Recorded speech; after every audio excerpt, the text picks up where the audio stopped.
$47,000. That's the number on the severance letter, and you read it 3 times at the kitchen table at 6:40 in the morning because the coffee maker is still gurgling and your hands are colder than the mug they're wrapped around. 26 years at the same logistics company, a window seat you earned in year 14, and it all reduces to $47,000 in a sentence about restructuring for operational efficiency that someone in HR wrote without ever meeting you. The furnace kicks on, the house makes the sound it makes. You are 50 years old and you have just been told, in corporate passive voice, that the thing you were good at is no longer needed. The paradox arrives before the panic does, because you know things. You know how a shipment moves from a factory in Guangdong to a doorstep in Ohio, and every place along that chain where it can go wrong. You know which of the regional freight brokers lie about their capacity and which ones deliver. 26 years built something in your head that no one can lay off, and you sit there wondering why the most valuable thing you own is the one thing your former employer just decided was worthless. The coffee's ready. You don't get up. Your wife's name is Diane and she teaches 4th grade, and she finds out about the layoff not from you, but from the way you're sitting when she comes downstairs. 19 years of marriage teaches a body to read another body. She doesn't ask if you're okay. She pours her own coffee and sits down across from you and says, "So what do you actually want to do? Not what will you do, what do you want?" And that distinction is the first kind thing anyone has said to you in this entire disaster, and you can't answer it, so you don't. Here is your financial starting position, and you know it to the dollar because fear makes you precise. The severance is $47,000, taxed as supplemental income at 22% federal withholding, which means roughly $34,000 lands in the account. The mortgage is $1,840 a month with 11 years left. You have $61,000 in a 401k that used to feel like a lot and now feels like a countdown. Diane brings home $4,100 a month after her own retirement contribution. Your monthly nut, everything in, is $5,600, which means that starting now, every single month, the two of you go backward by $1,500 unless something changes. You have, generously, 18 months before the math becomes a different kind of conversation. There's a thing you and Diane do that you have never once discussed. When money is tight, she stops buying the good coffee. Not a word about it. The bag on the counter just quietly becomes the store brand, and you both drink it, and you both know exactly what it means, and neither of you will ever say it out loud, because saying it would make it real in a way that drinking it doesn't. The morning after the severance letter, the good coffee is already gone. She switched it before you even told her the number. You spend 3 weeks applying to jobs. This is the part you don't want to remember later. You apply to 41 positions and you hear back from 4, and you sit across from a 29-year-old hiring manager who asks where you see yourself in 5 years. And you understand, with a clarity that feels like cold water, that the market has quietly decided your experience is a liability priced as overqualified. That word is a coffin. You go home and you don't tell Diane about the interview, and she doesn't ask. And that silence is new, and you both feel it move into the house like a third person. Then Marcus calls. Marcus ran the East Coast accounts at your old company until he quit 4 years ago to start his own thing. Freight brokerage, small, 6 people. You always liked him, and you were always a little jealous of him, and you never admitted the second part. He heard about the layoff. He wants to grab lunch. And over a burger he can't finish because he talks too much, Marcus says the thing that reorganizes your entire life. You know more about carrier vetting than anyone I've ever worked with. I keep losing deals because I can't scale that knowledge. Why are you applying to jobs? Just do it for people. Charge them. You say the honest thing. I'm 50. Nobody starts at 50. Marcus laughs, not unkindly. The average age of a successful startup founder is 45. The guys in the hoodies are the exception, not the rule. You just never see the 45-year-olds because they don't make good magazine covers. He's right about the number. A Census Bureau and MIT study that looked at 2.7 million founders found the average age of the most successful ones was 45, and that a 50-year-old founder is nearly twice as likely to build a top-tier company as a 30-year-old. Nobody puts that on a poster. It doesn't sell hoodies. You drive home and you don't tell Diane about the lunch either, but for a different reason this time.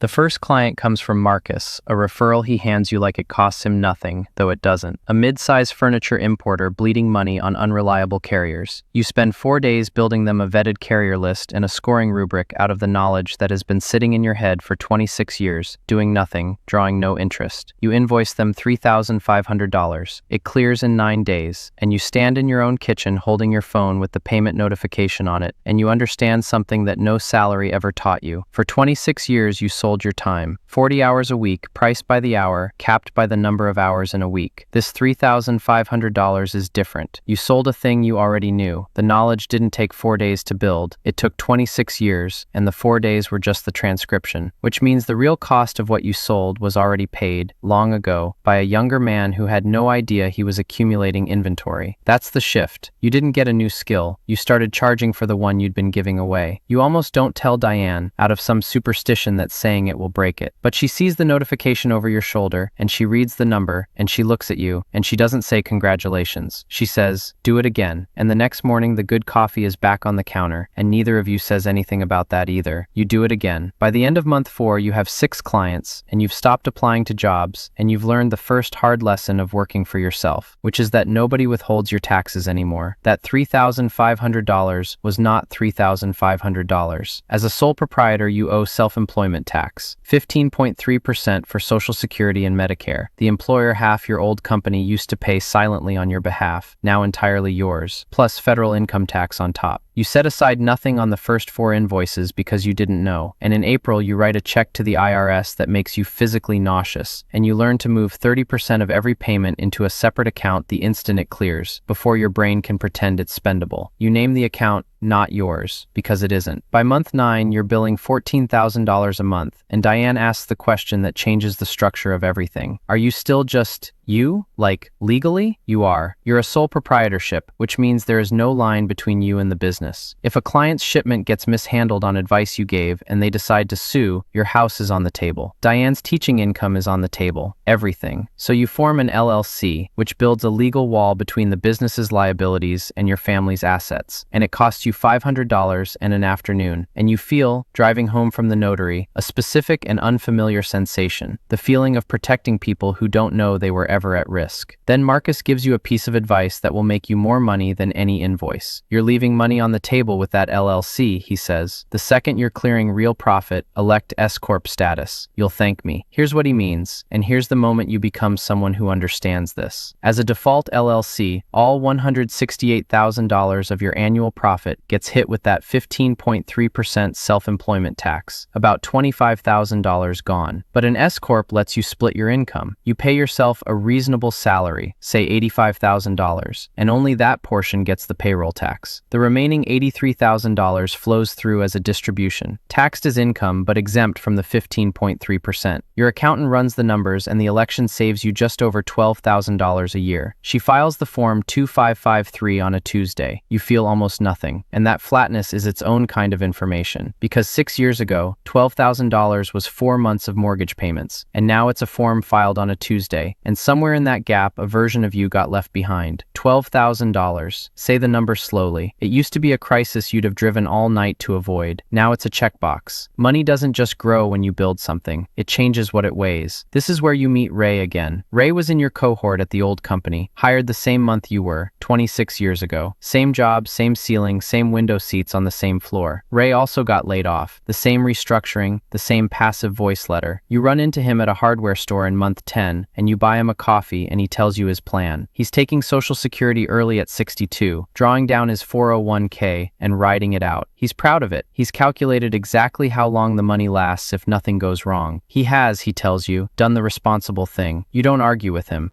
You just notice that he talks about his money the way you used to talk about the severance letter, as a fixed quantity to be defended, a number that only ever gets smaller.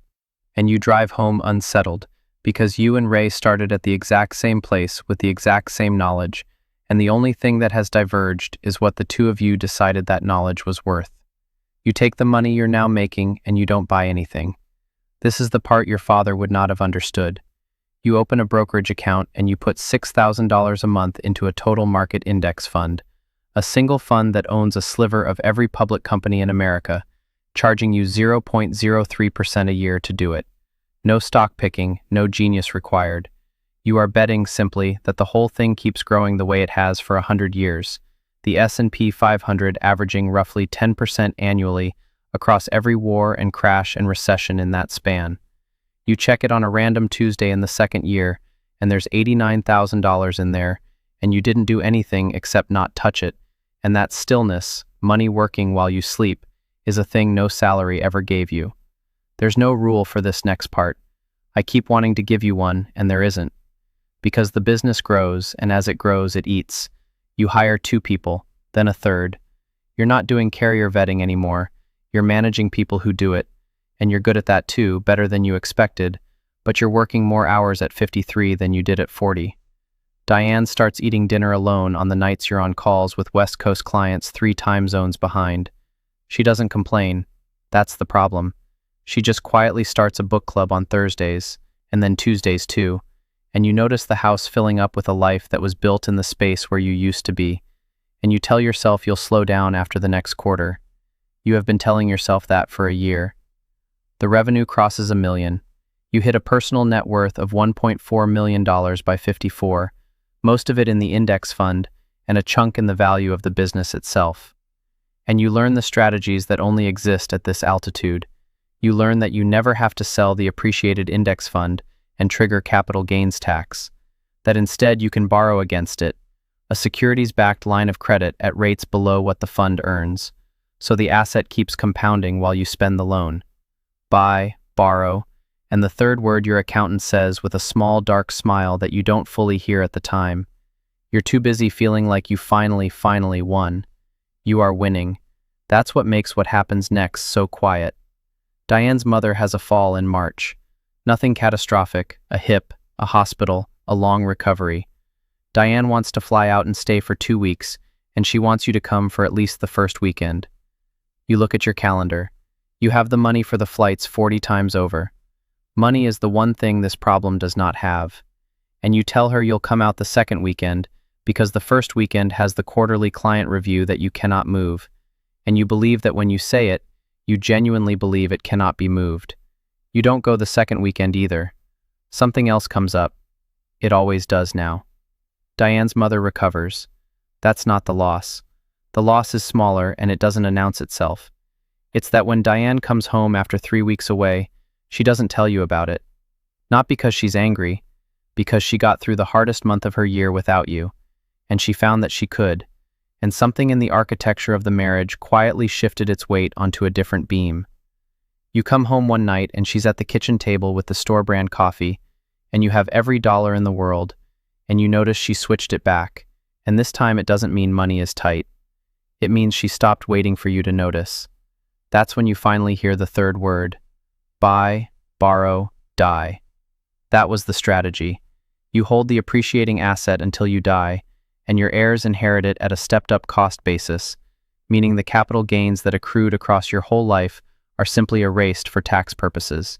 It is, genuinely, one of the most powerful wealth preservation mechanisms in the tax code. And you had been so proud to understand it. You had been treating your own death as a tax event to be optimized. You had built a machine for handing money to a future so efficiently that you forgot the future was supposed to have Diane in it, and you in it, alive, at the same table, drinking the good coffee. A statistic you read once comes back at exactly the wrong moment.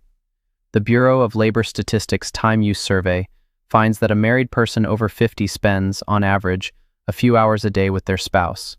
A few hours. Multiply it out and you are looking at a finite number, a shockingly small integer of remaining Tuesdays, and you had been optimizing your estate while spending down the one asset with no step-up basis, no line of credit, no way to borrow against it. Progress measured only in dollars is a line that climbs while curving away from everything the dollars were supposed to protect. So you do the thing you're actually good at. You run the numbers on the real problem. You calculate that the business, at its current profit, could run on you working 25 hours a week if you promoted your best hire to operations lead and paid her $40,000 more than she makes now, a raise that costs you less than one large client and buys you back roughly 2,000 hours a year. You restructure not to maximize revenue, you restructure to maximize the thing the revenue was always supposed to buy and never once had. You hand your operations lead the keys to the machine, and your income drops 11%, and it is the best trade you have ever made and the only one that never showed up on a spreadsheet. You start flying out to see Diane's mother on the first weekend. Every time now. Ray comes back into the story one afternoon in the same hardware store, and he looks older than 56 should look. His plan didn't survive contact with reality. A market dip early in his drawdown meant he was selling shares while they were down. Sequence of returns risk, the quiet killer of early retirements, where the same average return in a different order empties the account years sooner. He's back to looking for work. Same knowledge you have, the exact same 26 years, and the only thing that separated your outcome from his was that when the letter came, he decided his knowledge was a thing to spend down, and you decided it was a thing to build on. You buy him a coffee again. You don't say any of that. You give him Marcus's number instead. The reunion with Diane isn't a reunion. That would be too clean. It's a Sunday in your kitchen, both of you home, both of you not working, and she makes coffee, the good coffee, on purpose, and she slides a mug across the island to you and sits down and says, "So what do you actually want to do?" The same words, 54 months later, and this time you have an answer, and the answer isn't a number, and you tell her, and she nods like she's been waiting a long time to hear it, and it almost stopped. Your net worth peaks that year at just over $2 million. You notice it the way you'd notice the weather. The anxiety that drove you for 4 years is gone, and here is the thing nobody warns you about. Its absence is not joy. It's just quiet. A room where a loud machine has finally been switched off, and you're standing in the silence realizing the machine was never the point, and you can't get back the years you spent feeding it. It's 6:40 in the morning, and you're at the kitchen table, and your hands are wrapped around a mug that's warmer than they are. Same table, same hour, same house you almost lost. There's no severance letter this time. There's a cup of the good coffee that Diane poured before she went back upstairs. And there's a number in an account that would have saved a younger man's whole life. And there's a full day ahead of you with almost nothing in it, on purpose. You built the thing that couldn't be laid off. It turned out the thing that could be lost was never on any balance sheet. The coffee's ready. This time you get up.